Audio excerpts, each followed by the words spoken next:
早晨，大家好，今日係 DSE 倒數402日，呢個 DSE 大作戰嘅計劃正式展開。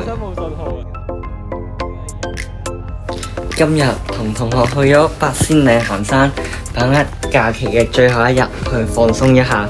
哇！全程行咗5個鐘，非常之攰。今日行到腳都痛埋，但係都行得幾開心，即係可以去八仙嶺行咗5個鐘啦，行晒嗰8個山峰啊！但係呢，一行完山返到屋企，又要對住呢個 newspaper cutting 啊！呢個最討厭嘅 newspaper cutting，你又要做一啲英文嘅剪報啦，咁就雖然老師未必認真睇啊，但係你都要交到貨啊，做到俾佢啦。然之後就係呢個作假嘅 essay 啊！聽日有呢個 essay test， 真係返學第一日，即刻同你整個 essay test， 跟住一見到已經唔係好想溫嘅，仲要冇乜點溫過，未溫過添，要繼續努力啊！跟住希望唔好炒啦呢個 essay test， 希望今次唔使 retest 啦。